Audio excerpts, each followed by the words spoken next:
aí, pessoal, vamos então dar continuidade à análise dos artigos do Código Tributário Nacional, tratando agora do artigo 167. O artigo 167 do CTN dispõe que a restituição total ou parcial do tributo dá lugar à restituição na mesma proporção dos juros de mora e das penalidades pecuniárias, salvo as referentes a infrações de caráter formal, não prejudicadas pelas causas da restituição. E o parágrafo único esclarece que a restituição vence juros não capitalizáveis a partir do trânsito em julgado da decisão definitiva que a determinar. Alguns pontos aqui que merecem nossa atenção em relação a esse artigo. Primeiro, o que significa, ao receber a restituição do tributo, fazer jus também à restituição de juros e multas? Juros e multas muitas vezes são acréscimos acessórios que se acrescentam e são calculados na proporção do tributo que foi pago. Não estou dizendo que os juros e a multa são obrigação acessória, não. Sempre que a gente está diante de uma obrigação de pagar, é uma obrigação principal. Mas dentro da obrigação principal, os juros e as multas, eles têm um caráter acessório em relação ao principal. Por quê? Porque os juros são uma forma de atualização do principal. Hoje em dia, os tributos, sobretudo os federais, eles se submetem à incidência dos juros pela taxa Selic, que tem em si embutida juros real e correção monetária, recomposição da inflação mais juros reais. E além da Selic, há a incidência de multa moratória, multa pelo atraso. Então, quando nós temos a incidência de uma multa moratória e quando nós temos a incidência do juros Selic sobre um tributo que foi pago indevidamente, digamos que o contribuinte atrasou 2 meses e paga o tributo com acréscimo de juros e multa. Depois se verifica que o tributo não era devido. Se o tributo não era devido, os juros e as multas também não são devidos. Digamos que houve um lançamento de ofício, o fiscal encontra na contabilidade do contribuinte um determinado problema e faz um lançamento de ofício, um lançamento revisional de ofício. E aí se remete, quem nos assiste, ao vídeo que comenta o artigo 142, ao vídeo que comenta o artigo 149, que eles tratam das modalidades de lançamento do lançamento de ofício revisional. Mas digamos que o contribuinte sofre um lançamento de ofício revisional. O fiscal diz que uma certa despesa não poderia ser deduzida, que um certo crédito de PIS e COFINS não cumulativo não poderia ser aproveitado, e ele lavra o auto de infração cobrando o tributo e cobrando uma multa de 75% no caso de tributos federais, porque o tributo não foi pago e declarado a tempo. E o contribuinte paga esse auto de infração e depois verifica que o valor não era devido. Se o tributo não era devido, a multa porque aquele tributo teve que ser lançado de ofício também não é devida. E ela deve ser restituída na mesma proporção. Se metade do tributo não era devido, metade da multa deve ser devolvida. Se todo o tributo não era devido, toda a multa também deve ser devolvida. Isso vale para os juros e para as multas. E aí existe só essa ressalva na parte final do artigo. Salvo quando a multa decorre de uma infração formal que não é contaminada pelo não pagamento do tributo, né? Então é o que diz aqui na parte final do artigo. Salvo as referentes a infrações de caráter formal não prejudicadas pela causa da restituição. Então o que dá causa à restituição do tributo não daria causa à restituição da multa. Salvo nessa hipótese, não se aplicaria a parte inicial do artigo. E aí vamos a um exemplo disso.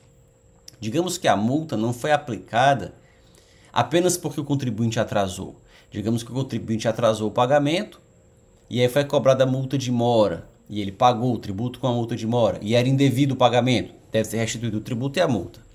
Digamos que ele não declarou aquela operação, aquele fato gerador e aí o fiscal descobre isso, faz um lançamento de ofício e cobra o tributo e a multa pelo lançamento de ofício. Depois se verifica que aquela operação não era tributável e o tributo e a multa são, portanto, restituídos. Ou que estavam declarados, portanto, o tributo e a multa devem ser restituídos.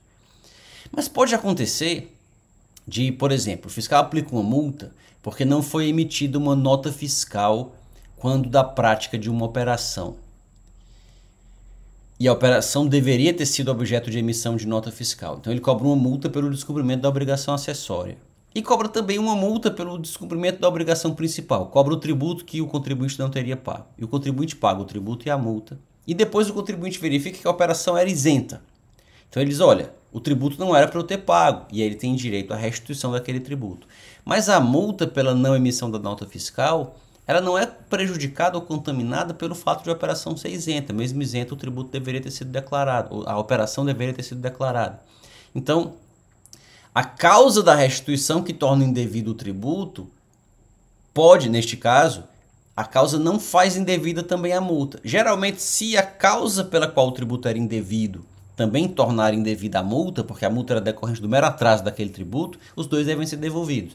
Mas se o que causa a multa não é a mesma coisa que causa o tributo, são decorrentes de situações completamente diferentes, o contribuinte sofre uma multa porque não tinha contabilidade e sofre a cobrança do tributo porque determinados fatos geradores deveriam ter sido tributados e não foram. O contribuinte paga o tributo e paga a multa. Depois ele pede de volta o tributo. Digamos que ele demonstra que a operação era uma operação com livros e, portanto, não era tributada.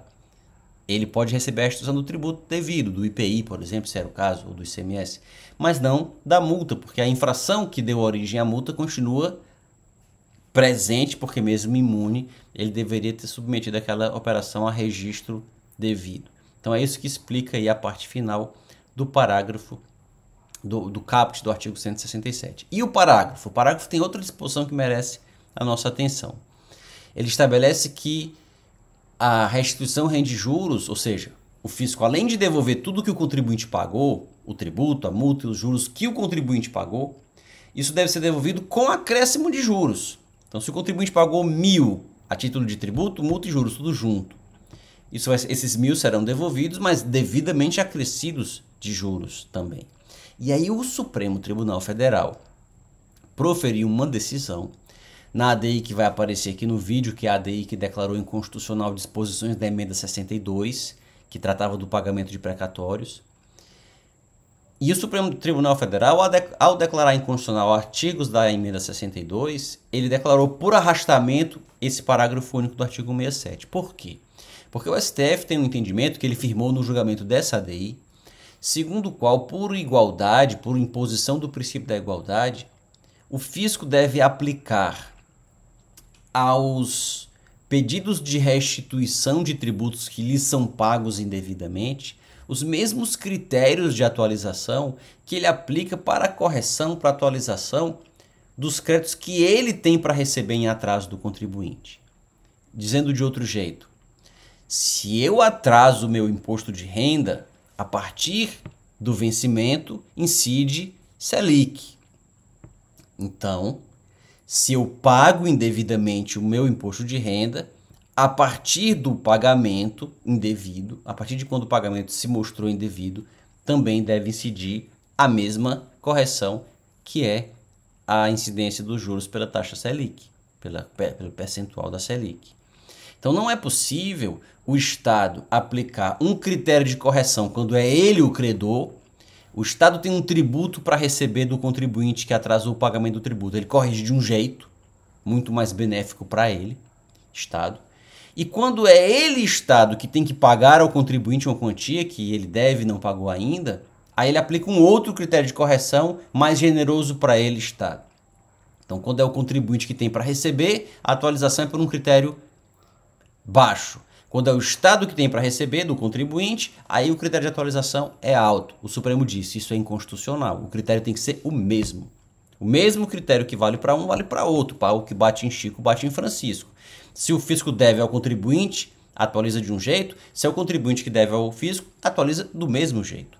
Então, esse artigo 67 foi tido como inconstitucional porque ele determina que os juros incidem apenas a partir do trânsito em julgado da decisão que condenar o fisco a devolver o tributo indevido.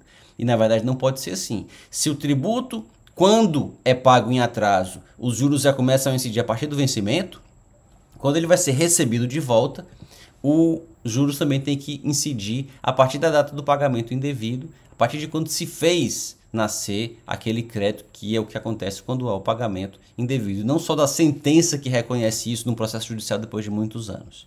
Então esse é um ponto que merece nossa atenção também em relação a esse dispositivo. Se tiver gostado desse vídeo, não se esqueça de curti-lo, de se inscrever aqui no canal para acompanhar os próximos e de deixar na caixa de comentários o que pensa a respeito dessa e de outras questões. Até um próximo vídeo.